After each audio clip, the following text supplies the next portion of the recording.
पुरुषोत्तम योग। किसे कहते हैं पुरुषोत्तम? क्या तात्पर्य है इस पुरुषोत्तम शब्द का? यदि हम इस पुरुषोत्तम शब्द को सबसे पहले समझ लें तो प्रस्तुत अध्याय में वर्णित विभिन्न विषयों को समझना हमारे लिए अपेक्षाकृत सरल हो जाएगा। ये पुरुषोत्तम क्या है समझने की कोशिश करते हैं। यह पुरुषोत्तम शब्द दो शब्दों से मिलकर बना है। एक शब्द है पुरुष तथा दूसरा शब्द है उत्तम।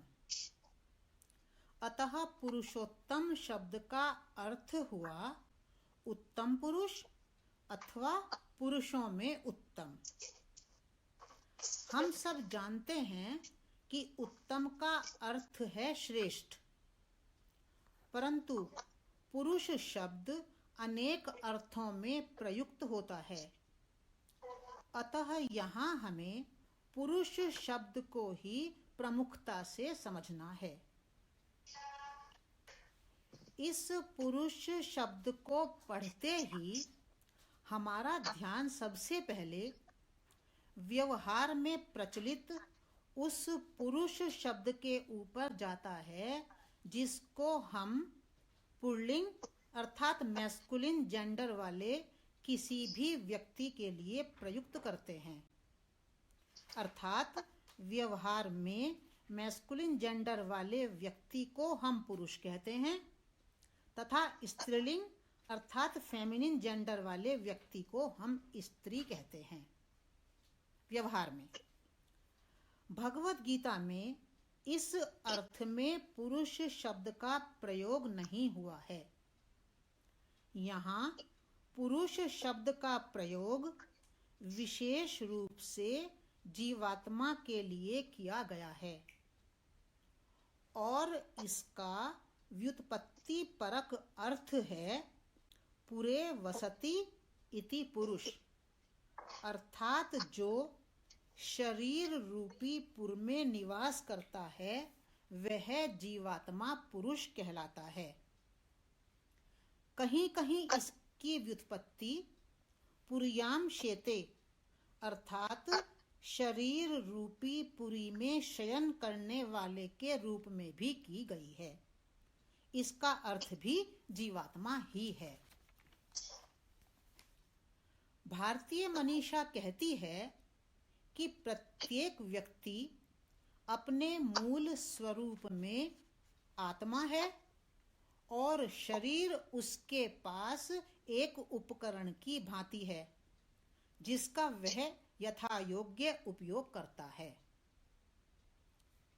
इस आत्मा के दो स्वरूप हैं, एक है इसका शुद्ध स्वरूप तथा दूसरा है इसका अशुद्ध स्वरूप। जब आत्मा शरीर से तादात्म्य न बनाकर शरीर को एक उपकरण की भांति उपयोग करता है तब शुद्ध आत्मा कहलाता है। परंतु यही आत्मा जब शरीर से तादात्म्य बनाकर शरीर में ही आसक्त हो जाता है तब अशुद्ध होकर अशुद्धात्मा अथवा जीवात्मा कहलाने लगता है। इस अंतर को बतलाने के लिए ही भगवत गीता ने अशुद्ध आत्मा अर्थात जीवात्मा को पुरुष तथा शुद्ध आत्मा को उत्तम पुरुष अर्थात पुरुषोत्तम कहकर इंगित किया है। इस प्रकार पुरुषोत्तम का अर्थ हुआ शुद्ध आत्मा अथवा केवल आत्मा।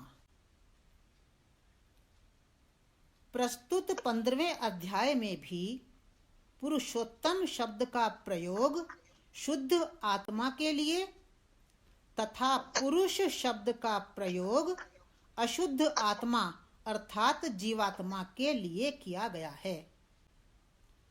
परंतु यहाँ एक नवीनता और भी है। वह नवीनता यह है कि कृष्ण ने यहाँ शर अर्थात नाशवान शरीर को भी पुरुष ही कहा है। उनके वचन हैं, द्वौ इमौ पुरुषौ लोके शरश्च अक्षरेव च शरः सर्वाणि भूतानि कूटस्थो अक्षर उच्यते। श्लोक 16। अर्थात इस लोक में दो प्रकार के पुरुष हैं। एक पुरुष है शर अर्थात नाशवान शरीर, तथा दूसरा पुरुष है अक्षर अर्थात अविनाशी जीवात्मा। परंतु इन दोनों प्रकार के शर और अक्षर रूप पुरुषों से भिन्न, इनसे उत्तम जो तीसरा है, वही ऊपर कहे हुए दोनों पुरुषों से उत्तम होने के कारण पुरुषोत्तम कहलाता है। कृष्ण के वचन हैं, यस्मात् शरम अतीतोहम अक्षरात् अपि चोत्तमः अतोस्मि लोके वेदे च प्रथितः पुरुषोत्तमः। अर्थात मैं शर पुरुष नाशवान शरीर से तो बहुत परे हूँ ही, अक्षर पुरुष जीवात्मा से भी उत्तम अर्थात श्रेष्ठ होने के कारण सर्वत्र पुरुषोत्तम नाम से प्रसिद्ध हूँ। कृष्ण कहते हैं कि इस उत्तम पुरुष को अर्थात पुरुषोत्तम को या शुद्ध आत्मा को परमात्मा तथा ईश्वर भी कहा जा सकता है, क्योंकि यही जागृत स्वप्न तथा सुषुप्ति सभी स्थितियों में विद्यमान रहता हुआ व्यक्ति का धारण पोषण करता है। उनके वचन हैं, उत्तमः पुरुषः त्वन्यः परमात्मेति उदाहृतः यो लोकत्रयमाविश्य बिभर्ति अव्यय ईश्वरः। श्लोक 17। कहने का तात्पर्य ये है कि शुद्ध आत्मा ही पुरुषोत्तम है, यही परमात्मा है, यही ईश्वर है। इसी शुद्ध आत्मा में, पुरुषोत्तम में, परमात्मा में या ईश्वर में हमें स्थित होना है। सारे अध्यात्म का सार यही है और इसी शुद्धात्मा में या पुरुषोत्तम में स्थिति के लिए कृष्ण का सारा प्रयास है। यह शुद्धात्मा, यह पुरुषोत्तम, यह परमात्मा या यह ईश्वर प्रत्येक में छिपा हुआ ही है। इसे कहीं बाहर से नहीं लाना है।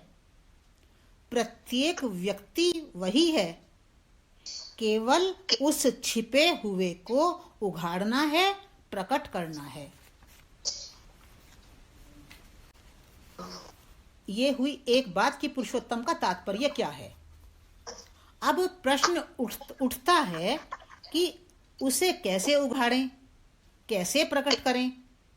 हमें मालूम तो हो गया कि हम पुरुषोत्तम हैं, सब पुरुषोत्तम हैं, शुद्ध आत्मा हैं हम सब, पर इसको उघाड़ें कैसे, इसको प्रकट कैसे करें।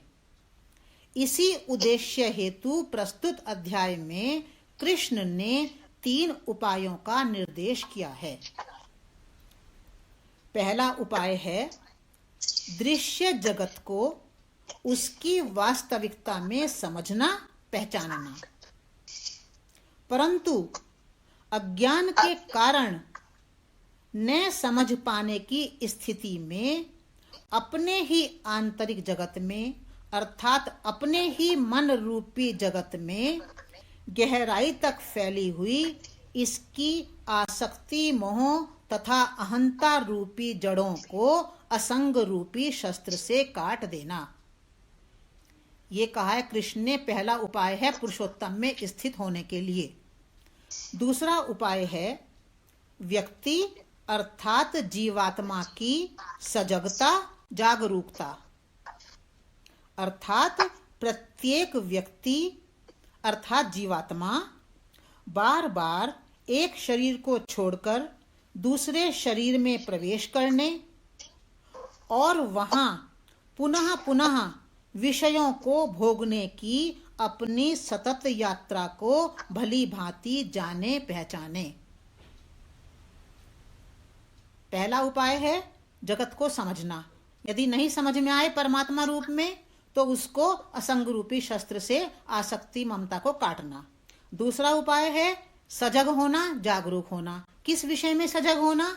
अपनी जो यात्रा चल रही है, एक शरीर को छोड़ना दूसरा लेना, उस यात्रा को पहचानना, उसके प्रति सजग होना। और फिर तीसरा उपाय है ध्यान, अर्थात व्यक्ति एकाग्रता पूर्वक अपने मन को उस अदृश्य सत्ता या चैतन्य सत्ता के ऊपर टिकाकर रखे जो इस दृश्य शरीर या दृश्य जगत के पीछे अर्थात इसके ही भीतर विद्यमान है, विराजमान है। तो तीसरा उपाय है ध्यान। ध्यान किसका? परमात्म सत्ता का, चैतन्य सत्ता का, अदृश्य सत्ता का। ये 3 उपाय कृष्ण ने इस पूरे अध्याय में हमारे समक्ष रखे हैं। अब हम कृष्ण द्वारा प्रतिपादित इन तीनों उपायों को एक एक करके विस्तार से समझने का प्रयास करते हैं। पहला उपाय, पुरुषोत्तम अर्थात शुद्ध आत्मा में अथवा आत्म स्वरूप में स्थित होने के लिए पहला उपाय यह है कि हम इस दृश्य जगत को परमात्मा का ही अभिव्यक्त स्वरूप समझें, जानें।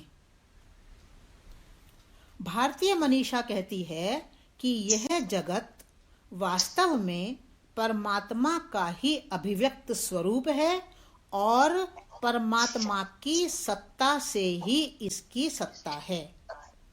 परमात्मा ही इस जगत का मूल स्रोत है, मूल उद्गम है।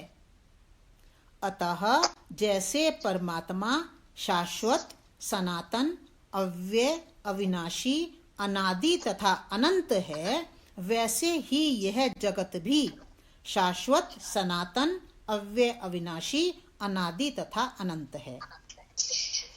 परमात्मा ही इस जगत का केंद्र है। परंतु क्या जगत के इस परमात्म स्वरूप का दर्शन हमें हो पाता है?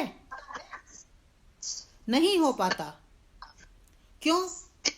क्योंकि अज्ञान के कारण अपने आप को शरीर समझते हुए हम नाना प्रकार की कामनाओं, वासनाओं, आशाओं, अपेक्षाओं तथा इच्छाओं में ऐसे उलझ गए होते हैं कि इसी जगत के केंद्र में विद्यमान परमात्म तत्व को देख नहीं पाते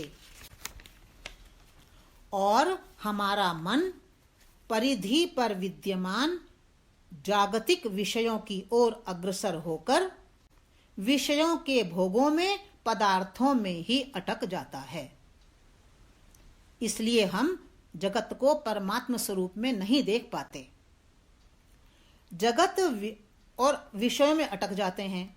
तो कृष्ण कहते हैं कि जगत विषयक इन्हीं दोनों तथ्यों को अर्थात जगत के पारमात्मिक स्वरूप को तथा जगत के विषयी स्वरूप को प्रस्तुत अध्याय के प्रारंभ में ही श्लोक 1, 2 तथा 3 में कृष्ण ने अश्वत्थ वृक्ष के रूपक द्वारा अत्यंत गूढ़ रूप में प्रस्तुत किया है।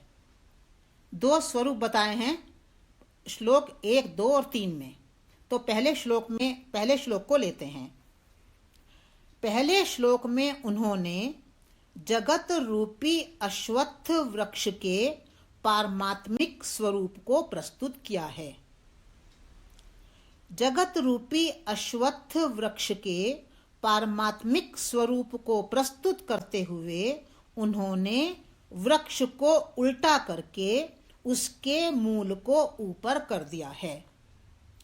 मूल को ऊपर करके यह संकेत किया गया है कि परमात्मा ही इस जगत का मूल स्रोत है, मूल उद्गम है। इसी श्लोक में, पहले ही श्लोक में जगत को अव्यय अर्थात अविनाशी कहा गया है। जगत को अव्यय अर्थात अविनाशी कहकर यह संकेत किया गया है कि यह जगत परमात्मा के समान ही अविनाशी है।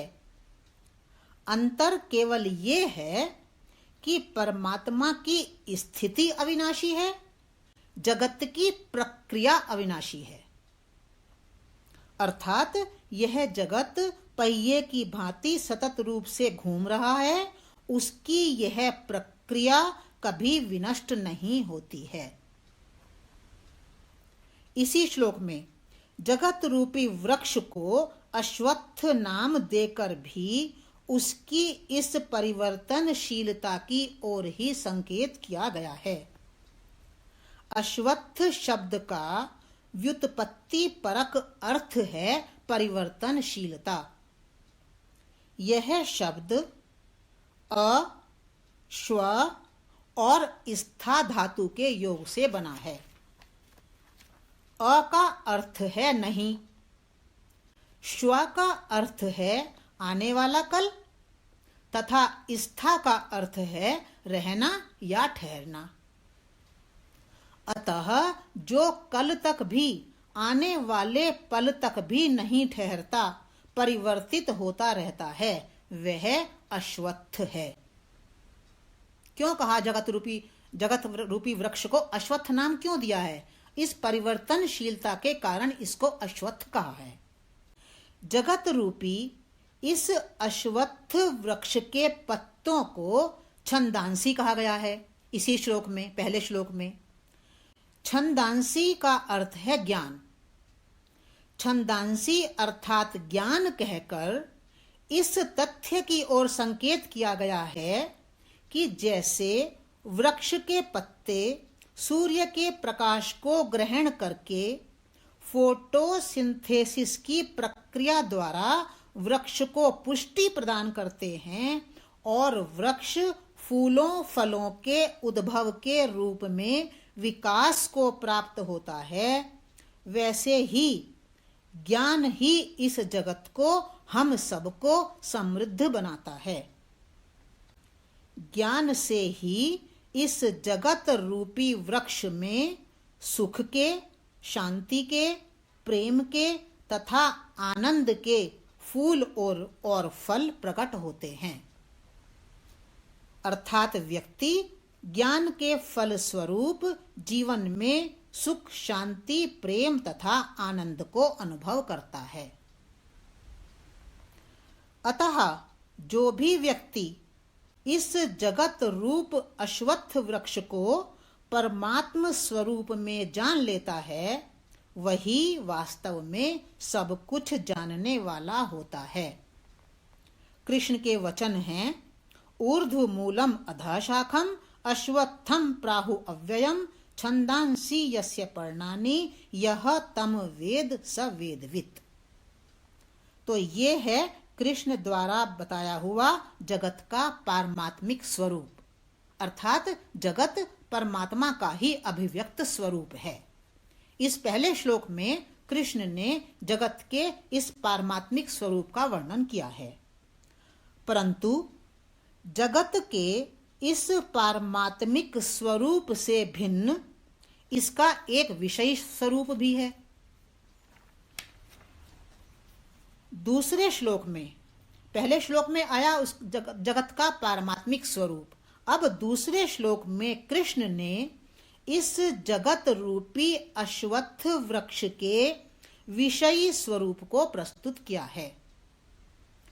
चूंकि अज्ञानी व्यक्ति का ध्यान, हमारा ध्यान सदा शरीर पर ही टिका रहता है, इसलिए हमें या व्यक्ति को जगत में भी चारों ओर भांति भांति के विषयों का, पदार्थों का ही दर्शन होता रहता है।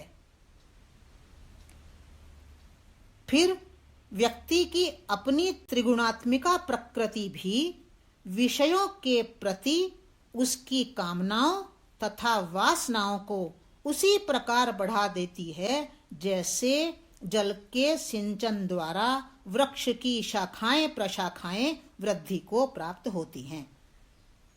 दो कारण बता दिए। एक तो चूंकि हम अज्ञान में हैं, हमारा ध्यान शरीर पर टिका रहता है, और दूसरा बताया कि त्रिगुणात्मिका प्रकृति के कारण भी हमारा ध्यान वासनाओं में पड़ा रहता है। कृष्ण कहते हैं कि यही विषय वासनाएं अंततः व्यक्ति को कर्म के बंधन में बांधने वाली हो जाती हैं, उसे मुक्त नहीं होने देती। उनके वचन हैं, अधश्चोर्ध्वं प्रसृता तस्य शाखा गुण प्रवृद्धा विषय प्रवालः अधश्च मूलानि अनुसंततानि कर्मानुबंधीनि मनुष्य लोके। अर्थात गुणों के द्वारा बढ़ी हुई विषय भोग रूपी शाखाएं नीचे और ऊपर सर्वत्र फैली हुई हैं। नीचे और ऊपर सर्वत्र फैली हुई यही शाखाएं मूल बनकर, जड़ बनकर मनुष्य को कर्म के बंधन में बांधती हैं, मुक्त नहीं होने देती। तो ये है कृष्ण द्वारा विवेचित जगत का विषयी स्वरूप। विषयी स्वरूप क्या है कि हमारा ध्यान जगत के केंद्र में जो परमात्मा विद्यमान है उस पर जाता ही नहीं। हमारा ध्यान जाता है वासनाओं की ओर, कामनाओं की ओर, इच्छाओं की ओर। तो ये हमें सब बांधती हैं। इन दोनों स्वरूपों का वर्णन करके पहले श्लोक में जगत का पारमात्मिक स्वरूप, दूसरे श्लोक में जगत का विषयी स्वरूप, अब तीसरा श्लोक भी है। तो अंत में इस तीसरे श्लोक में कृष्ण कहते हैं कि चूंकि एक अज्ञानी व्यक्ति के लिए इस अनादि अनंत जगत को परमात्म स्वरूप में देखना संभव नहीं है, अतः उसके लिए यही उचित है कि वह असंगता रूपी दृढ़ शस्त्र का आश्रय लेकर इस जगत रूपी अश्वत्थ वृक्ष में बढ़ी हुई विषय वासना रूपी शाखाओं को काट डाले और फिर उस परम पद प्राप्ति की खोज में लग जाए, जिसको पाकर इस जगत में पुनः लौटना नहीं होता। कृष्ण के वचन हैं, न रूपमस्येह तथोपलभ्यते नान्तो न चादिः न च संप्रतिष्ठा अश्वत्थमेनं सुविरूढ़ मूलम असंग शस्त्रेण दृढ़ेन छित्त्वा ततः पदम तत्परिमार्गितव्यम यस्मिन् गता न निवर्तन्ति भूयः। तो पहला श्लोक, दूसरा श्लोक और तीसरे श्लोक में उन्होंने कहा कि इसको काट डालो। किसको काट डालो? डालो विषय वासनाओं रूपी शाखाओं को काट डालो। अब हमें यह समझना है कि असंग रूपी शस्त्र क्या है, जिसके कृष्ण ने कहा है कि असंग रूपी शस्त्र से काट डालो। कृष्ण ने यद्यपि इस असंग रूपी शस्त्र का कोई वर्णन यहां नहीं किया है, परंतु हमारे लिए इस असंगता रूपी शस्त्र के विषय में संक्षेप में थोड़ा जान लेना उपयोगी है। किसे कहते हैं असंग रूपी शस्त्र? समस्त जागतिक विषयों में जो सुख का आभास होता है वही संग कहलाता है, परंतु जब व्यक्ति सजग होकर विषय सुखों की नश्वरता को और क्षणभंगुरता को समझ लेता है, तब उसकी वही समझ, उसकी वही सजगता उसे सुख के आभास से बाहर निकाल देती है। और सुख के आभास से जब वह बाहर निकल जाता है तो वही असंगता के प्रादुर्भाव का हेतु बन जाता है। अर्थात अब व्यक्ति विषय सुखों के पीछे भागने और भटकने से स्वयं को बचा लेता है। शास्त्रों में इस असंगता को ही कृष्ण ने कहा है असंग, और शास्त्रों में इस असंगता को ही वैराग्य कहा गया है। वैराग्य का अर्थ राग के विपरीत विराग में स्थित होना नहीं है। राग का अर्थ है पकड़ना, अर्थात विषयों को पकड़ लेना, और विराग का अर्थ है छोड़ना, त्यागना, अर्थात विषयों का त्याग कर देना। परंतु वैराग्य का अर्थ विराग अर्थात छोड़ना नहीं है। वैराग्य उस भाव का नाम है जो विषयों के स्वभाव को समझकर उनके प्रति उत्पन्न हुए स्वयं के अनुभव से पैदा होता है। यानी कि वैराग्य का मतलब विराग नहीं है, पदार्थों को विषयों को छोड़ना नहीं है। तो जब हम विषयों के स्वभाव को हम समझ लेते हैं तो हमारे भीतर उनके विषय में एक अनुभव पैदा होता है, हमारे अंदर एक अनुभव जागृत होता है। तो वैराग्य में स्थित हुआ व्यक्ति ना तो विषयों को भोगता है और ना उनसे भागता ही है।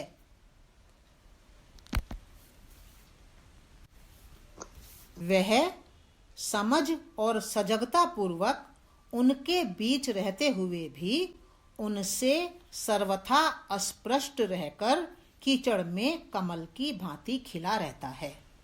कृष्ण कहते हैं कि इसी असंगता अथवा वैराग्य को एक शस्त्र की भांति प्रयोग करके जब अपने भोग प्रधान दृष्टिकोण को विखंडित कर दे व्यक्ति, तब उस परमात्म तत्व की, उस आत्म तत्व की खोज में लग जाए जिसमें स्थित होकर फिर जगत में अर्थात जागतिक विषयों में लौटना नहीं पड़ता, अर्थात व्यक्ति स्वयं को अधःपतन से बचा लेता है। तो असंगता और वैराग्य ये एक ही अर्थ के वाचक हैं। और विशेष बात इसमें क्या है कि ना तो विषयों से भागना है और ना विषयों में डूबना है। क्या करना है? विषयों को समझना है और उनको उनके बीच में रहते हुए ही तटस्थ रहना है। परंतु वैराग्य भाव में यह स्थिति साधक को अहंकार की तरफ भी धकेल सकती है। पौराणिक ग्रंथों में ऐसी बहुत सी कथाएं हैं जब वैराग्य भाव में स्थित हुआ साधक सूक्ष्म अहंकार के गर्त में गिरा है। इसी संभावना को ध्यान में रखते हुए कृष्ण ने यहाँ परमात्म शरणागति की ओर भी संकेत किया है। उनके वचन हैं, तमेव चाद्यम पुरुषम प्रपद्ये यतः प्रवृत्ति प्रसृता पुराणी। अर्थात जिस परमात्मा से इस संसार रूपी वृक्ष की प्रवृत्ति विस्तार को प्राप्त हुई है, उसी आदि पुरुष परमात्मा की शरण ग्रहण करनी चाहिए। अब शरणागति किसे कहते हैं? शरणागति का अर्थ है जीवन के केंद्र से अस्मिता का, मैं भाव का हट जाना और साधक द्वारा जीवन के केंद्र में आत्मसत्ता को, परमात्म सत्ता को स्थापित करके उसकी इच्छा में अपनी इच्छा को मिला देना। पहले वैराग्य भाव में स्थिति और फिर शरणागति, इन दोनों का ये मणिकांचन संयोग व्यक्ति के मान, मोह और आसक्ति को नष्ट कर देता है और वह सुख दुख नामक द्वंद्वों से विमुक्त होकर परम पद को प्राप्त हो जाता है। श्लोक 5 में ये बात कही गई है। यह परम पद स्वयं प्रकाशित होता है और इसे ही परम धाम कहा जाता है। कृष्ण के वचन हैं, न तद भासयते सूर्यो न शशांको न पावकः यद गत्वा न निवर्तन्ते तद धाम परमम मम। श्लोक 6। तो ये हुआ हमारा पुरुषोत्तम में अर्थात आत्म स्वरूप में स्थित होने के लिए कृष्ण द्वारा निर्देशित पहला उपाय। जगत के स्वरूप को समझना और वैराग्य के शस्त्र से अपने ही भीतर जड़ें जमा चुके आसक्ति आदि विकारों को काट देना। यदि हमें ये पहला उपाय रुचे तो हम इस उपाय का आश्रय ले लें। अब दूसरा उपाय, पुरुषोत्तम अर्थात आत्म स्वरूप में स्थित होने के लिए दूसरा उपाय है व्यक्ति अर्थात जीवात्मा की सजगता, जागरूकता। प्रत्येक व्यक्ति अर्थात जीवात्मा बार बार एक शरीर को छोड़कर दूसरे शरीर में प्रवेश करता है और वहां विषयों को भोगता है, पुनः शरीर छोड़ता है, पुनः नए शरीर में प्रवेश करके पुनः विषयों को भोगता है।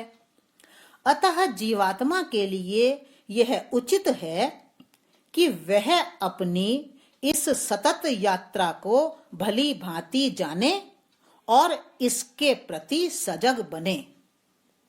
सजग बनने का तात्पर्य यह है कि वह अपने संकल्पों को, अपने विचारों को एक नई दिशा प्रदान करे। क्यों? क्योंकि प्रत्येक व्यक्ति अर्थात जीवात्मा अपने ही संकल्पों से संसार में प्रवृत्त होता है तथा अपने ही संकल्पों के द्वारा वह एक दिन संसार से विरत होकर पुरुषोत्तम प्राप्ति की ओर भी अग्रसर हो जाता है।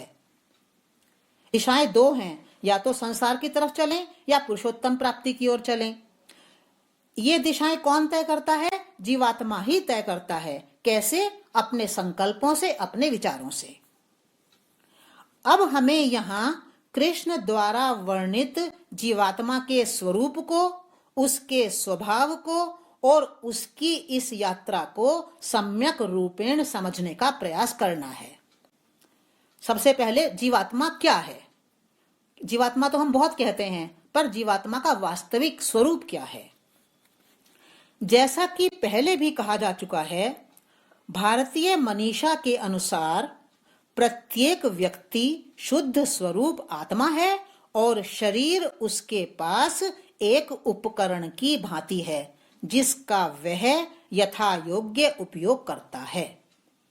परंतु काल क्रम में एक शरीर को छोड़ने तथा दूसरे शरीर को ग्रहण करने की लंबी यात्रा के कारण वह अपने इस शुद्ध स्वरूप को, अपने इस आत्म स्वरूप को भूल जाता है और स्वयं को शरीर ही समझने लगता है।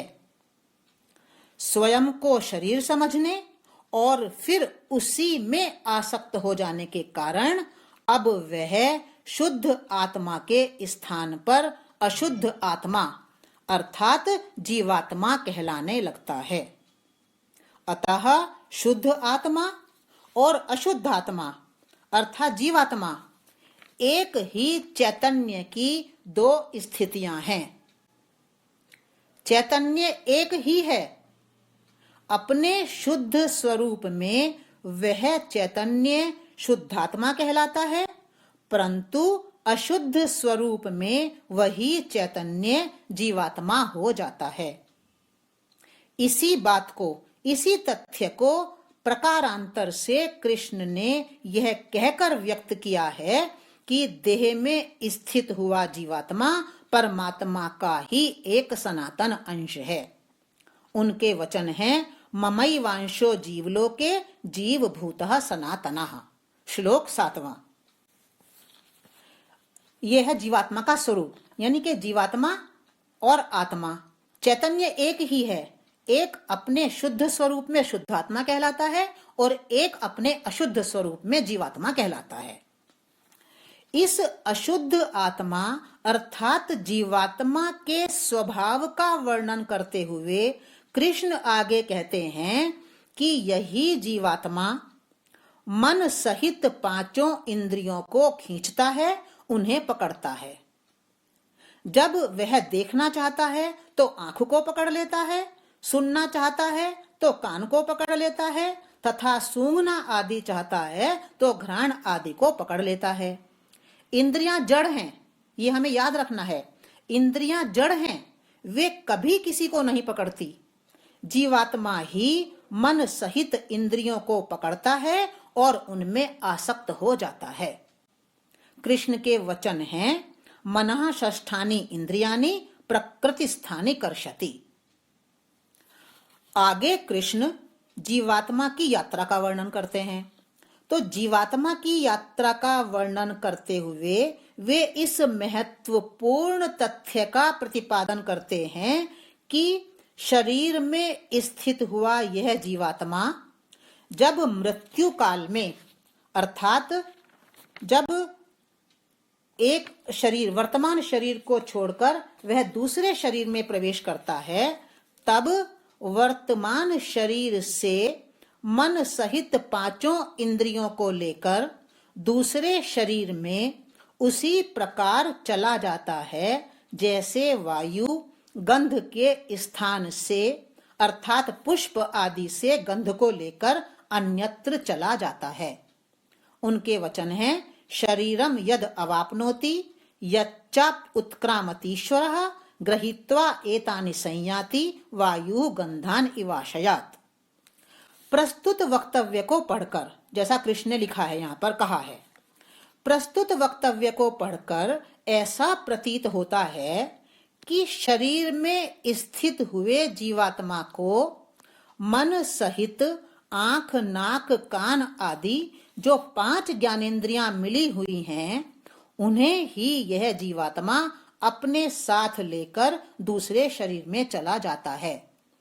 परंतु यहाँ इस महत्वपूर्ण तथ्य को ध्यान में रखना आवश्यक है कि ये सब इंद्रियां स्थूल इंद्रियां हैं और ये स्थूल इंद्रियां शरीर का उसी प्रकार एक हिस्सा होती हैं जैसे पेट, सिर, हाथ, पैर आदि अन्य अवयव शरीर का हिस्सा होते हैं।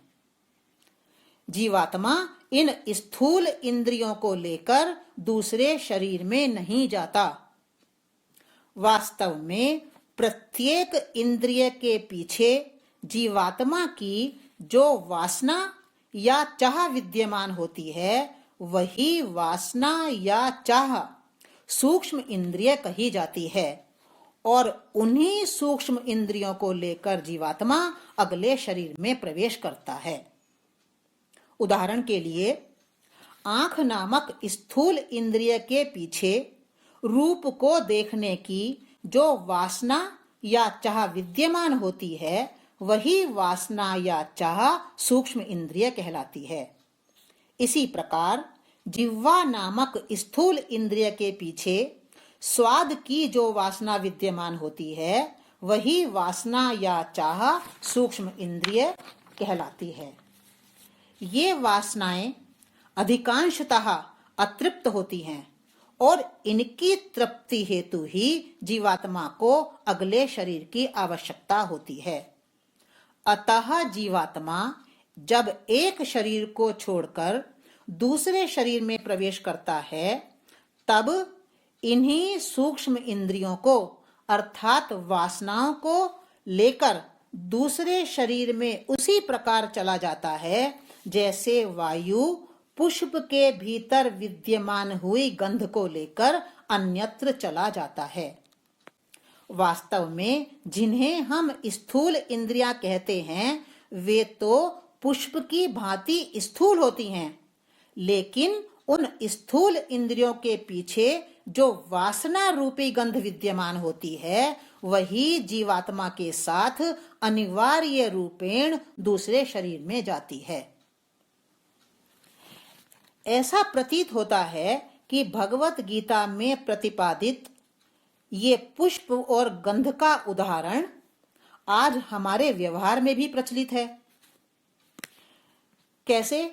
किसी भी शरीर की दाह क्रिया के बाद अगले दिन जब शमशान स्थल पर जाते हैं, तो कहीं कहीं अस्थि संचयन के स्थान पर यह भी कहा जाता है कि फूल चुनने के लिए जा रहे हैं, अर्थात जीवात्मा द्वारा इकट्ठी की गई वासना रूपी गंध तो जीवात्मा के साथ चली गई है दूसरे शरीर में।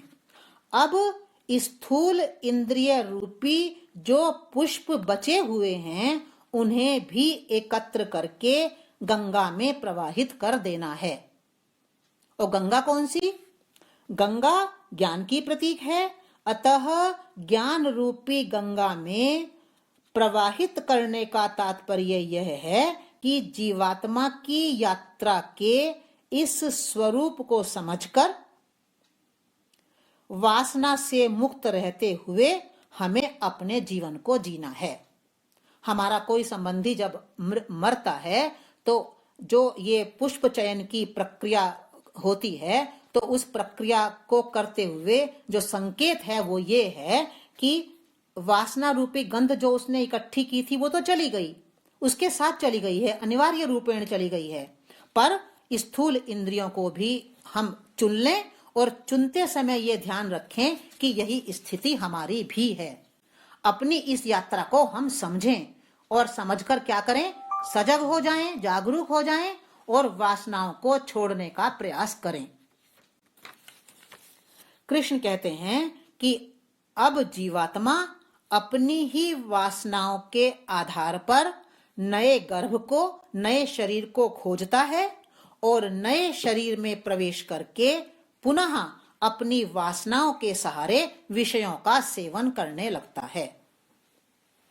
कृष्ण के वचन हैं, श्रोत्रम चक्षुः स्पर्शनम च रसनम घ्राणमेव च अधिष्ठाय मनश्चायम विषयान उपसेवते।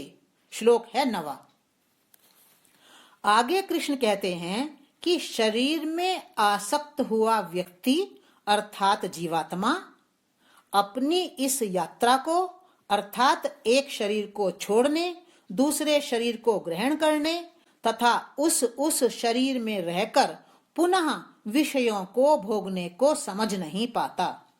यदि वह सजग होकर, जागरूक होकर अपनी इस यात्रा को भली भांति समझ ले और ये जान ले कि उसकी यह यात्रा अंततः उसके अपने ही विचारों की, अपने ही संकल्पों की यात्रा है, तब वह अपनी इस अनवरत यात्रा को बदल भी सकता है और रोक भी सकता है। यदि जीवात्मा सजग होकर, जागरूक होकर अपनी वासनाओं को गिरा दे, अपनी चाहों को, अपनी आसक्तियों को हटा दे, तो आगे की उसकी यात्रा महत्वपूर्ण हो सकती है। क्यों? क्योंकि वासना रूपी सूक्ष्म इंद्रियां फिर धीरे धीरे स्वतः ही तिरोहित भी होने लगती हैं।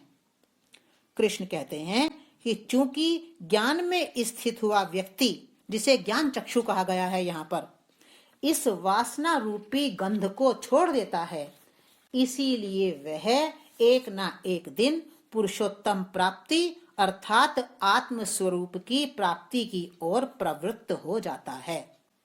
उनके वचन हैं, उत्क्रामंतम स्थितम वापि भुंजानम वा गुणान्वितम विमूढ़ा नानुपश्यन्ति पश्यन्ति ज्ञान चक्षुषः। श्लोक 10। क्या कहता है ये श्लोक? कि मूढ़ता में स्थित हुए व्यक्ति अर्थात जीवात्माएं उपर्युक्त प्रकार से वर्णित इस उत्क्रमण को, स्थिति को तथा विषय भोग रूप अपनी यात्रा को जान नहीं पाते हैं, परंतु इसके विपरीत ज्ञान में स्थित हुए व्यक्ति इस संपूर्ण यात्रा को भली भांति जानकर आत्मिक उत्थान की ओर अग्रसर हो जाते हैं।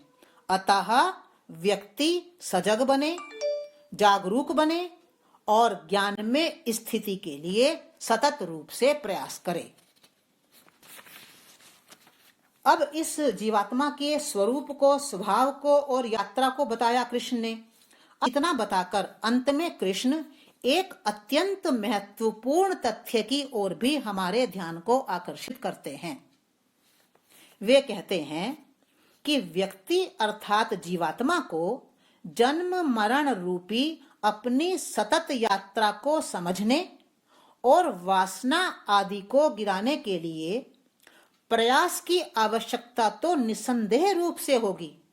प्रयास तो करना पड़ेगा, परंतु प्रयास के साथ साथ अंतःकरण की शुद्धता भी अनिवार्य होगी, क्योंकि शुद्ध अंतःकरण के साथ किया गया प्रयास ही व्यक्ति को पुरुषोत्तम में स्थिति की ओर अग्रसर करेगा।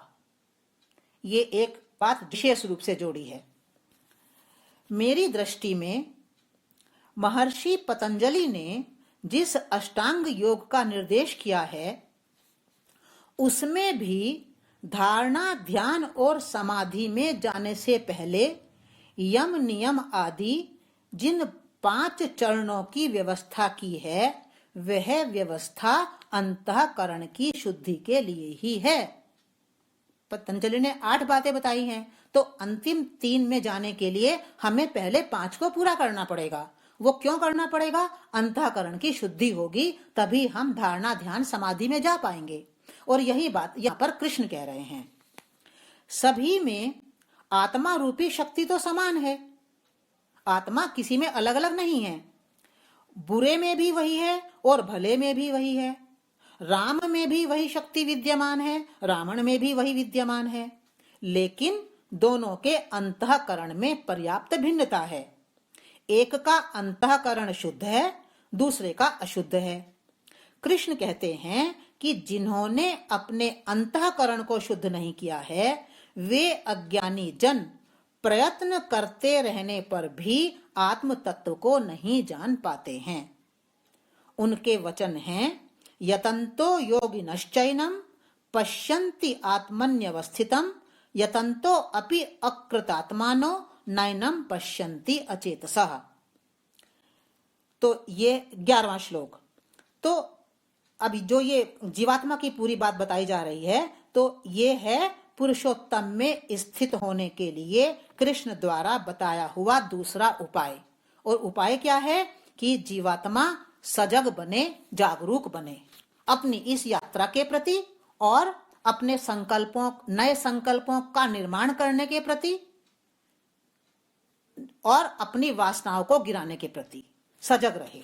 सजग हो व्यक्ति सजग होगा, जीवात्मा सजग होगी, तभी वह पुरुषोत्तम प्राप्ति की ओर अग्रसर हो सकेगा। तो यह है दूसरा उपाय कृष्ण द्वारा बताया हुआ। अब आगे चलते हैं। अब तीसरे उपाय को देखते हैं। पुरुषोत्तम अर्थात आत्म स्वरूप में स्थिति के लिए तीसरा उपाय है ध्यान। ध्यान शब्द जिसको हम बहुत बार सुनते हैं और जानते भी हैं, मेडिटेशन। ध्यान का अर्थ है व्यक्ति एकाग्रता पूर्वक अपने मन को उस अदृश्य सत्ता पर, उस चैतन्य सत्ता पर टिकाकर रखे जो इस दृश्य जगत के पीछे अथवा इसके ही भीतर विद्यमान है, विराजमान है। अदृश्य सत्ता, चैतन्य सत्ता कहीं बाहर नहीं है, इस जगत में ही है वो। परंतु अपने आप को शरीर समझने के कारण हम शरीर भाव से इतने आविष्ट, इतने हिप्नोटाइज्ड हो गए हैं कि हमारा ध्यान दृश्य जगत के पीछे विद्यमान उस अदृश्य सत्ता पर जाता ही नहीं, जो इस दृश्य जगत का आधार है, अधिष्ठान है, जिसकी सत्ता से इस दृश्य जगत की सत्ता है, जिसकी उपस्थिति से यह सारा दृश्य जगत क्रियाशील होता है और नाना प्रकार की क्रियाओं को करने में समर्थ होता है, जो इस दृश्य जगत का प्राण है, जीवन है, जो इस दृश्य जगत के भीतर उसी प्रकार गुथा हुआ है जैसे माला के भीतर धागा गुथा होता है। जैसे धागा माला के मनकों को संभालता है, उन्हें बिखरने नहीं देता, उसी प्रकार यह अदृश्य सत्ता भी, यह चैतन्य सत्ता भी इस जगत के भांति भांति के जीवों को संभालती है, उन्हें परस्पर जोड़ती है, उन्हें बिखरने नहीं देती है। भारतीय मनीषा कहती है कि यदि व्यक्ति जरा सा भी सजग होकर, जागरूक होकर इसी सत्ता में, जिसे हम आत्मा, परमात्मा, पुरुषोत्तम, ईश्वर, भगवान अनेक नामों से पुकारते हैं, यदि व्यक्ति जागरूक होकर इसी सत्ता में अपने ध्यान को केंद्रित कर ले, टिका ले, तो उसे उस सुख एवं शांति की प्राप्ति हो सकती है जिसकी उसे निरंतर तलाश रहती है। कृष्ण यहाँ कुछ विशेष उदाहरणों द्वारा, कृष्ण ने पूरी गीता में जितना अब तक हमने पढ़ा है, बहुत बहुत उदाहरणों से उस चैतन्य सत्ता की स्थिति का हमारे सामने वर्णन किया है, परंतु इस अध्याय में कुछ विशिष्ट उदाहरण देकर इसी तथ्य की ओर, अर्थात चैतन्य सत्ता की ही नाना रूपों में उपस्थिति की ओर हमारे ध्यान को वे आकर्षित करते हैं। कृष्ण सबसे पहले कहते हैं कि सूर्य अपने जिस तेज के द्वारा इस समस्त जगत को प्रकाशित कर रहा है, उस तेज के रूप में चैतन्य सत्ता विद्यमान है। चंद्रमा और अग्नि में भी जो तेज विद्यमान है, उस तेज के रूप में भी चैतन्य सत्ता ही विद्यमान है। उनके वचन हैं, यद आदित्य गतम तेजो जगत भासयते अखिलम यत् चंद्रमसि यच्चाग्नौ तत्तेजो विद्धि मामकम। श्लोक है 12वां। कृष्ण के इस कथन को जो मैंने अभी आपके सामने रखा है, सूर्य चंद्रमा और अग्नि की जो बात हुई है, इस कथन को आध्यात्मिक स्तर पर भी समझने का प्रयास किया जा सकता है। यहाँ कृष्ण के सभी वचन प्रतीकात्मक हैं और बहुत ही गहरे हैं। जितने 4-5 उदाहरणों से उन्होंने समझाया है हमें, तो ये जो 4-5 उदाहरण हैं ये सब प्रतीकात्मक हैं और इनके भीतर बहुत गहरा अर्थ छिपा हुआ है। तो हम एक एक करके सब अर्थों को लेंगे। आध्यात्मिक स्तर पर आदित्य शब्द उन विशिष्ट गुणों को इंगित करता है जिनके तेज से, जिनके प्रकाश से हमारा संपूर्ण व्यक्तित्व प्रकाशित होता है। कुछ गुण हैं, उन गुणों के द्वारा हमारा संपूर्ण व्यक्तित्व प्रकाशमान होता है, उन गुणों के कारण। तो वे उन गुणों को यहां पर उन्होंने आदित्य कहा है। अब देखते हैं क्यों कहा है आदित्य। आदित्य शब्द का अर्थ है अदिति से उत्पन्न। ये संस्कृत जो समझते हैं उनको अच्छी प्रकार समझ में आ जाएगा कि जब हम किसी से, अदिति से जब कोई उत्पन्न होता है तो उसको बोलेंगे आदित्य। पौराणिक साहित्य में अदिति और दिति नामक 2 शब्दों का प्रयोग प्रचुरता से हुआ है। पौराणिक साहित्य में मेरा अभिप्राय है विशेष रूप से भागवत पुराण में। वहां अदिति को देवों की माता तथा दिति को दैत्यों की माता कहा गया है। आध्यात्मिक दृष्टि से अदिति का अर्थ है अखंडित चेतना। जब व्यक्ति स्वयं को आत्म रूप जानता हुआ शरीर को एक उपकरण की भांति उपयोग में लाता है, तब उस चेतना को कहते हैं अखंडित चेतना, जिसको इन्होंने कहा है अदिति। दिति का अर्थ है खंडित चेतना।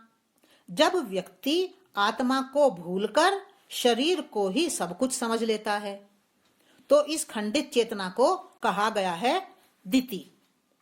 दिति नाम की एक स्त्री, क्योंकि प्रतीकात्मक है सारे पुराण। तो अखंडित चेतना अर्थात अदिति से देव उत्पन्न होते हैं, और देवों की उत्पत्ति का अर्थ है दिव्यता की उत्पत्ति, दिव्य गुणों की उत्पत्ति। ये दिव्य गुण संख्या में 12 कहे गए हैं और अदिति से उत्पन्न होने के कारण आदित्य कहे जाते हैं। इनके नाम हैं, इन 12 आदित्यों के नाम हैं। नंबर पहला है विवस्वान। विवस्वान का अर्थ है वासना रहितता का गुण, यानी हमारे अंदर से वासना बाहर हो जाए। दूसरा गुण है धाता। धाता का अर्थ है समग्र अस्तित्व के प्रति स्वीकार्यता का गुण, बहुत बड़ा गुण है ये। तीसरा गुण है विधाता। इसका अर्थ है स्वीकार्यता के कारण अपने भाग्य का निर्माता बन जाने का गुण। चौथा गुण है पूषा। पूषा अर्थात सभी को पोषित करने का गुण। ये 12 आदित्य हैं जिनके नाम मैं यहाँ बताती जा रही हूँ, और ये 12 आदित्य भागवत पुराण में ऐसे कैसे ही कहे गए हैं। इनका अर्थ हमें समझना है कि पूषा का अर्थ होता है सभी को पोषित करने का गुण। फिर 5वां गुण है त्वष्टा। त्वष्टा का अर्थ है व्यक्तित्व की काट छांट करके उसका नव निर्माण करने का गुण।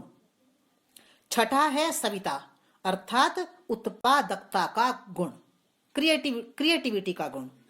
7वां है भग।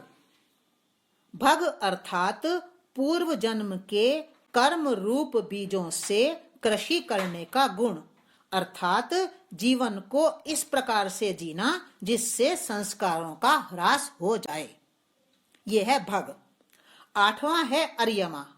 अर्यमा अर्थात आसुरी राज्य पर आधिपत्य हो जाने के कारण यम नियम में सहज रूप से स्थित हो जाने का गुण। 9वां है मित्र, अर्थात अपने देव भाग की रक्षा करने के कारण सबका मित्र हो जाने का गुण। 10वां है वरुण, अर्थात अपनी दैवी और आसुरी दोनों प्रकार की चेतना का अधिपति बन जाने का गुण। मेरा नियंत्रण दोनों पर रहे, अपनी आसुरी संपत्ति पर भी मेरा नियंत्रण रहे और दैवी संपत्ति पर भी मैं अपना आधिपत्य रखूं। 11वां गुण है वामन, अर्थात मन की सूक्ष्मता का गुण। फिर और 12वां है इंद्र, अर्थात इंद्रियों का अधिपति होने के कारण स्थिर एवं शुद्ध मन से युक्त हो जाने का गुण। तो ये 12 हमारे पौराणिक साहित्य में इनको कहा गया है, ये अदिति से उत्पन्न 12 आदित्य हैं, 12 गुण हैं हमारे व्यक्तित्व के। कृष्ण कहते हैं कि आदित्य रूपी इन गुणों के भीतर जो ज्ञान रूपी प्रकाश विद्यमान होता है, वह ज्ञान रूपी प्रकाश आत्मा का ही प्रकाश है। तो जो पहली बात कही है कि सूर्य में मैं हूं, सूर्य में मैं हूं का तात्पर्य है कि इन 12 गुणों के भीतर आत्मा का प्रकाश ही विद्यमान होता है। यदि हम आत्मा को भूल गए हैं तो हमारे व्यक्तित्व में ये गुण नहीं आ पाते। अब इसी 12वें श्लोक में चंद्र शब्द आया है, उस चंद्र शब्द का अर्थ है शुद्ध मन, और अग्नि शब्द भी आया है। तो ये अग्नि शब्द है शरीर में व्याप्त चेतना रूपी अग्नि। कृष्ण कहते हैं कि मन के रूप में तथा शरीर में व्याप्त चेतना के रूप में आत्म सत्ता ही विद्यमान है। 10वें अध्याय में कितना विस्तार से हमने इस बात को पढ़ा था, पर वे फिर भी थोड़े आसान थी वो उन बातों को समझना। यहाँ पर वो और कठिन बात हमारे ही भीतर की बातों को बता रहे हैं कि अभिमान मत करो, जो जो चीज आपके भीतर विद्यमान है उसमें आत्मा ही विद्यमान है, चैतन्य सत्ता ही विद्यमान है, भले ही आपको दिखाई नहीं दे रही हो। अब अगला 13वां श्लोक है।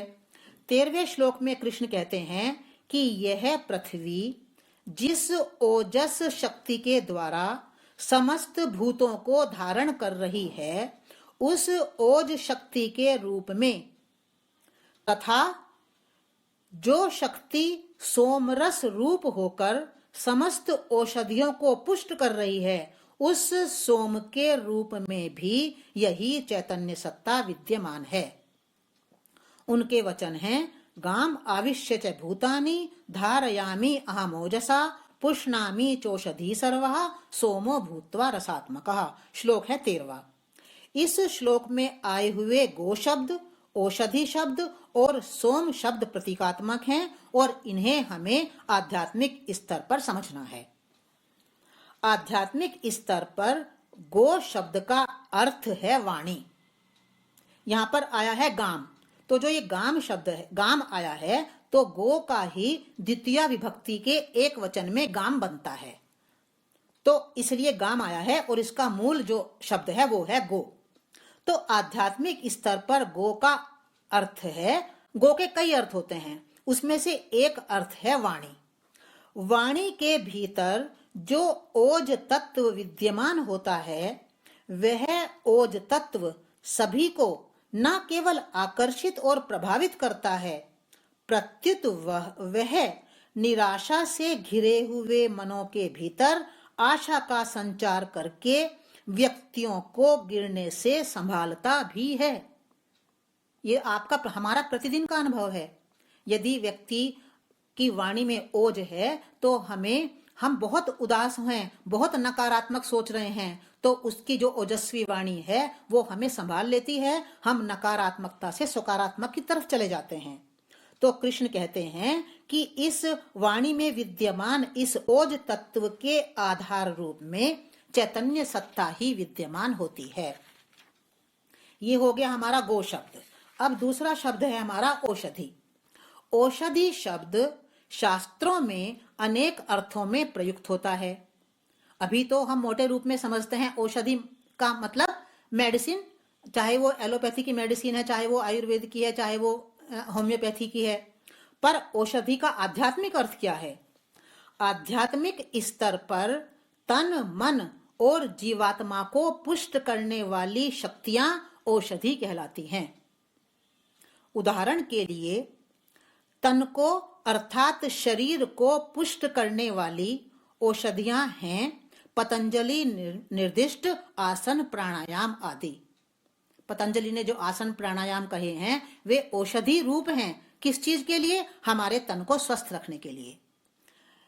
ये औषधियां शरीर को स्वस्थ रखने में महत्वपूर्ण भूमिका का निर्वाह करती हैं।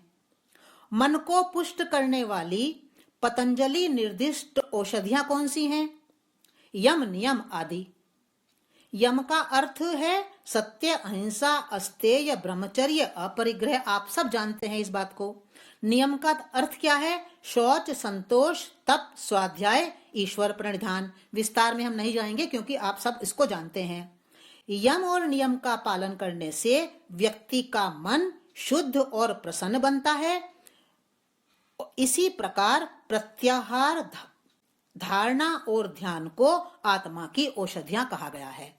तो ये मैंने सरल रूप में, क्योंकि हम सब जानते हैं इनको, कि पतंजलि ने जो 8 बातें कही हैं उनमें से सबसे पहला यम नियम मन की औषधि, फिर आसन प्राणायाम तन की औषधि, फिर उसके बाद प्रत्याहार, धारणा, ध्यान ये आत्मा की औषधि। कृष्ण कहते हैं कि इन समस्त औषधियों को पोषित करने वाला रस कौन सा है?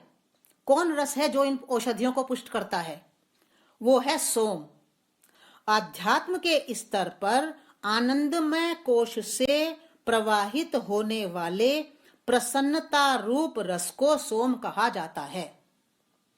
ये सोम का आध्यात्मिक अर्थ है। सोम कोई बाहर वाला कोई पदार्थ नहीं है। हमारे ही आनंदमय कोश से एक रस प्रवाहित होता है, और वो रस क्या है? प्रसन्नता रूपी रस। उस प्रसन्नता रूपी रस को कहा गया है सोम। अपने ही अंतरतम से प्रवाहित होने वाला यह प्रसन्नता रूपी सोम रस तन, मन, आत्मा की उपर्युक्त वर्णित यम नियमादि समस्त औषधियों को सदा पुष्ट करता रहता है। बड़ी कठिन बात लग रही होगी अभी, पर मैं इसको क्लियर करती हूं कि ये जो प्रसन्नता रूपी रस है हमारे ही अंदर से प्रवाहित होने वाला, ये किस प्रकार से यम नियम आदि जो औषधियां मैंने अभी बताई हैं उनको पुष्ट करता है। यम नियम आदि के पालन हेतु व्यक्ति को जिस ऊर्जा की आवश्यकता होती है वह ऊर्जा उसे आनंदमय कोश से प्रवाहित होने वाली आंतरिक प्रसन्नता से ही प्राप्त होती है। आंतरिक प्रसन्नता के अभाव में यम नियम आदि कठिन साधनाओं को साधना संभव नहीं है। आंतरिक प्रसन्नता के अभाव में व्यक्ति किसी भी साधना को प्रारंभ तो करेगा परंतु जल्दी ही छोड़ भी देगा। जब हम आसन या प्राणायाम करते हैं, रोज करते हैं, तो यदि ये प्रसन्नता हमें ना मिले तो क्या हम इन साधनाओं को करेंगे? रोज आसन प्राणायाम करने में कितनी मेहनत करनी होती है। एक बार तो मन कहता है छोड़ो भी, रोज रोज यही काम करना। पर जो प्रसन्नता बहती है हमारे भीतर, वो प्रसन्नता ही हमें इन साधनाओं को करने के लिए प्रेरित करती है। यदि भीतर से ये प्रसन्नता रूपी रस, ये सोम रस ना बहे तो हम किसी भी साधना को आगे नहीं ले जा सकते, हम उसे बीच में ही छोड़ देंगे। क्योंकि साधना करना आसान नहीं है, यम नियम को पालना आसान नहीं है। तो यहाँ पर ये कहा जा रहा है कि जो ये तन मन की औषधियां हैं पतंजलि ने जिनका वर्णन किया है, तो ये सब पुष्ट होती हैं किससे? अपने ही भीतर से प्रवाहित होने वाले प्रसन्नता रूपी सोम रस से। और कृष्ण कहते हैं कि इस सोम रस के रूप में मैं ही विद्यमान होता हूं। तो हमारे 3 शब्द हो गए। एक हो गया गो शब्द, औषधि शब्द और ये सोम शब्द। इनका आध्यात्मिक तात्पर्य हमने समझा। अब आगे चलते हैं श्लोक 14। 14वें श्लोक में कृष्ण कहते हैं कि चैतन्य सत्ता ही वैश्वानर अग्नि बनकर समस्त प्राणियों के शरीरों में विद्यमान है और उनके द्वारा ग्रहण किए हुए चारों प्रकार के अन्नों को प्राण और अपान की सहायता से पचाती है। अध्यात्म के स्तर पर अन्न का तात्पर्य केवल मुख से ग्रहण किए जाने वाले भक्ष्य भोज्य पदार्थों से नहीं है। उसका अर्थ यही किया गया है ना कि भक्ष्य भोज्य लेह्य और चोष्य 4 प्रकार के पदार्थ हैं, पर अध्यात्म के स्तर पर अन्न का तात्पर्य इन भक्ष्य भोज्य पदार्थों से नहीं है। प्रत्येक व्यक्ति अपने अंतःकरण चतुष्टय द्वारा अर्थात मन बुद्धि चित्त तथा अहंकार द्वारा जो कुछ भी विचार, जो कुछ भी संकल्प, चाहे वे संशयात्मक हो, निश्चयात्मक हो, चिंतनात्मक हो अथवा अहंकार विषयक हो, तो व्यक्ति अपने अंतःकरण चतुष्टय द्वारा इन विचारों को ग्रहण करता है, वो सब भी अन्न हैं। यानी केवल मुंह से खाने वाला भोजन ही अन्न नहीं है। जिन विचारों को, जिन संकल्पों को हम अपने मन बुद्धि चित्त और अहंकार से ग्रहण कर रहे हैं, वो सब विचार और संकल्प भी अन्न ही हैं। चैतन्य सत्ता की उपस्थिति में ही व्यक्ति इन चारों प्रकार के विचार रूपी अन्नों को आत्मसात करता चला जाता है। हम हर समय 24 घंटे इन अन्नों को खा रहे हैं। भोजन को तो हम समय से खाते हैं, पर विचारों और संकल्पों को तो हम 24 घंटे खा रहे हैं, बस सोते टाइम नहीं खाते। कृष्ण कहते हैं कि यही चैतन्य सत्ता व्यक्ति के भीतर उनकी हृदय गुहा में विराजमान होकर स्मृति, ज्ञान और अपोहन का भी आधार बनी हुई है। सारे वेदों का उद्देश्य इसी सत्ता को जानना है और यही सत्ता वेदों को जानने वाली भी है। अर्थात इसी सत्ता में स्थित हुआ व्यक्ति समस्त ज्ञान को उसके वास्तविक स्वरूप में जान लेता है। हम वेदों को जानते हैं, वेद हमें जानते हैं, दोनों तरह से वाइस वर्सा है ये बात। कृष्ण के वचन हैं, सर्वस्य चाहम हृदि सन्निविष्टो मत्तः स्मृति ज्ञानम अपोहनम च वेदैश्च सर्वै अहम एव वेद्यो वेदांत कृत वेद विदेव चाहम। श्लोक है हमारा ये 15वां। यहाँ हमें स्मृति, ज्ञान और अपोहन शब्दों को स्पष्ट करना भी उपयोगी होगा। पहले स्मृति शब्द को लेते हैं। स्मृति शब्द का सामान्य अर्थ है स्मरण में होना, याद में होना। उदाहरण के लिए, कुछ दिन पहले आपने मुझसे जो कुछ कहा था वह सब आज भी मेरी स्मृति में ज्यों का त्यों विद्यमान है। इस रूप में स्मृति का प्रयोग हम प्रतिदिन करते हैं। मेमोरी में रहता है मेरी, तो हम कहते हैं मेरी मेमोरी में सब कुछ है जो आपने मुझे कल बोला, परसों बोला। तो ये इस रूप में हम मेमोरी का जो प्रयोग है, स्मृति का प्रयोग प्रतिदिन करते हैं। परंतु कृष्ण द्वारा यहाँ प्रयुक्त स्मृति शब्द का अर्थ ये मेमोरी नहीं है। यहाँ स्मृति का अर्थ है आत्म स्मृति, सेल्फ रिमेम्बरेंस, अर्थात अपने वास्तविक स्वरूप को जानना कि मैं कौन हूं। नाम और रूप से हटकर अपने अरूप और अनाम स्वरूप को जानना स्मृति है, आत्म स्मृति।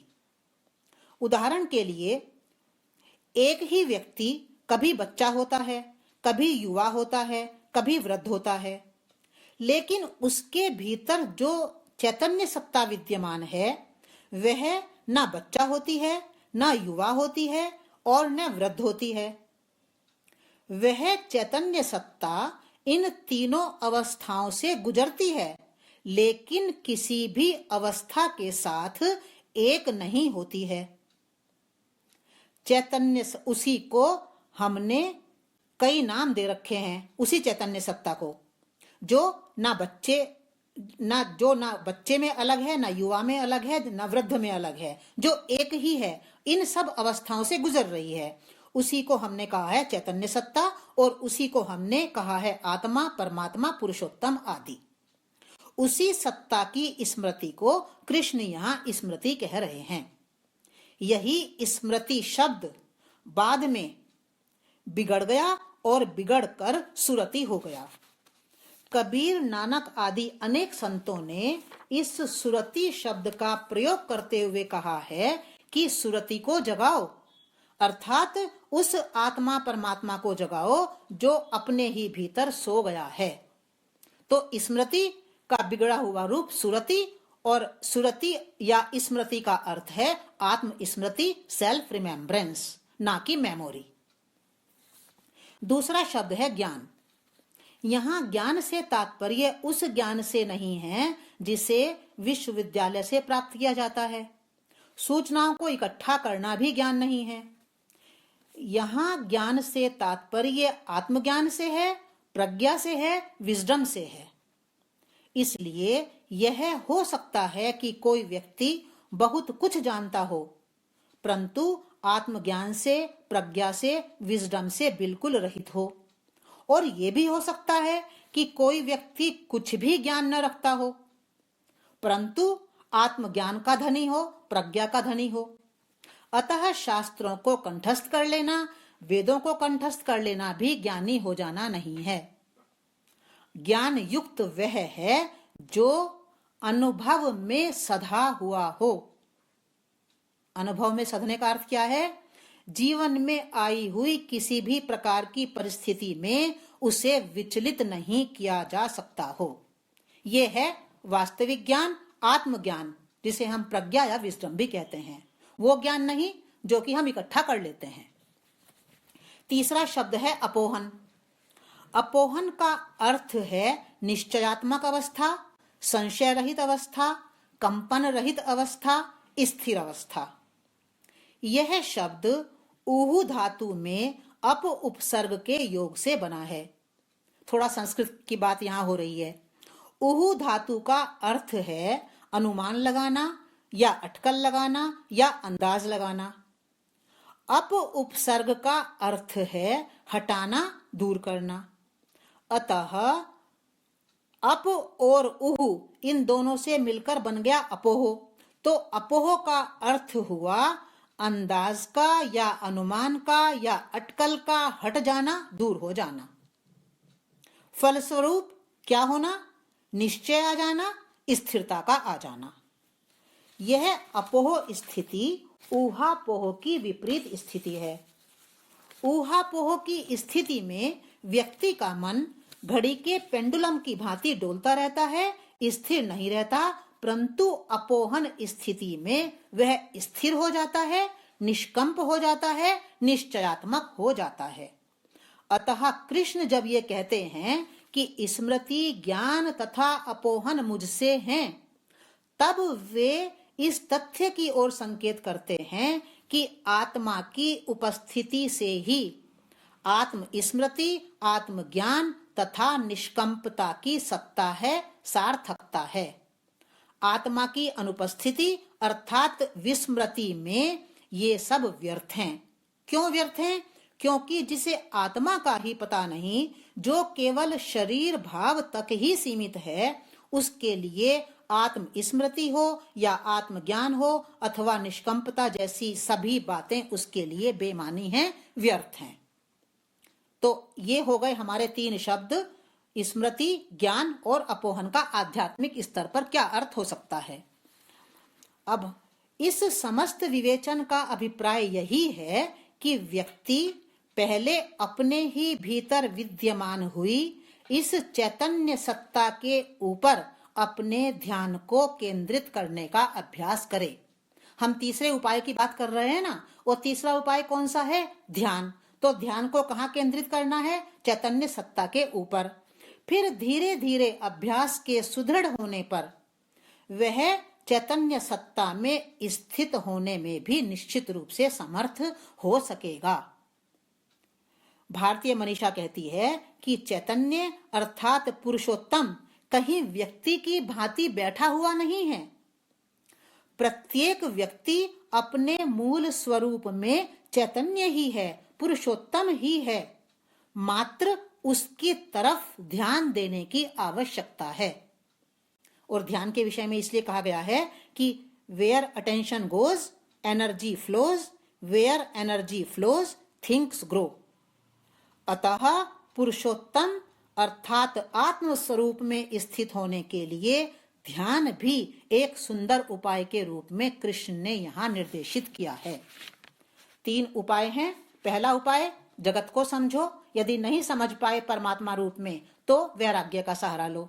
दूसरा उपाय है, जीव अपनी यात्रा को समझो, सजग हो जाओ, जागरूक हो जाओ उस यात्रा के प्रति। और तीसरा उपाय है ध्यान, जो चैतन्य सत्ता 24 घंटे हमारे भीतर विद्यमान है उस पर ध्यान को केंद्रित करो। 3 उपाय हमारे हो गए हैं। ये उपाय किस चीज के लिए हैं? पुरुषोत्तम में स्थित होने के लिए। और पुरुषोत्तम का अभिप्राय क्या है? आत्म स्वरूप में स्थित होने के लिए। अब हम अंत में कृष्ण क्या कहते हैं, थोड़ा सा इसको भी ले लेते हैं। उपसंहार रूप में पुरुषोत्तम अर्थात आत्म स्वरूप में स्थित होने के लिए इन 3 उपायों का निर्देश करने के पश्चात अंत में कृष्ण कहते हैं कि जो भी व्यक्ति पुरुषोत्तम को अर्थात अपने ही वास्तविक स्वरूप को जान लेता है वही सर्वज्ञ होता है और वही मुझे अर्थात परमात्मा को भजता भी है। भजने की बात आई है यहाँ पर, इंपॉर्टेंट। वे कहते हैं यो माम एवं असम्मूढ़ो जानाति पुरुषोत्तमम स सर्वविद भजति माम सर्वभावेन भारत। भजने के संबंध में कृष्ण की ये अवधारणा एकदम नई है। भजने के संबंध में हमने पहले भी 7वें 8वें अध्याय में बात की थी, पर यहाँ पर कृष्ण कह रहे हैं, क्या कृष्ण का कहना यह है कि जो भी व्यक्ति वर्तुलाकार जगत के इस केंद्र में अर्थात आत्मा या परमात्मा में स्थित हो जाता है उसके लिए फिर परिधि पर भी परमात्मा का ही स्वर गूंजने लगता है। अर्थात आत्मा या परमात्मा या पुरुषोत्तम, नाम कुछ भी लो, उसके लिए फिर जीवन से पृथक नहीं रह जाता। आत्मा या परमात्मा या पुरुषोत्तम उसके जीवन का उसी प्रकार से एक अभिन्न अंग बन जाता है जैसे मछली के लिए सागर ही उसके जीवन का एक अभिन्न अंग होता है। कृष्ण कहते हैं कि वास्तविक भजन यही है। भजन का अर्थ यह नहीं है कि हम बैठकर राम राम करते रहें और काम ना करें। ऐसा भजन मन के डाइवर्जन का एक उपाय तो है, बहुत अच्छा उपाय है कि मन इधर उधर ना भटके और किसी एक उसकी तरफ लगा रहे। तो ये भजन मन के डाइवर्जन का एक उपाय तो है, परंतु वास्तविक भजन नहीं है। वास्तविक भजन यही है कि हमारे जीवन की कोई भी गतिविधि आत्मा या परमात्मा से शून्य ना हो। हम जो भी करें, स्नान भोजन आदि कुछ भी, उसमें आत्मा या परमात्मा का स्मरण सतत रूप से बना रहे। हमारे सब कृत्य माला के मन के हो जाएं और उन मनकों के भीतर विद्यमान परमात्मा रूपी धागा सदा हमारे स्मरण में बना रहे। आत्मा या परमात्मा को जानने का अर्थ जानकारी से नहीं है। आत्मा या परमात्मा को जानने का अर्थ है अनुभव से जानना।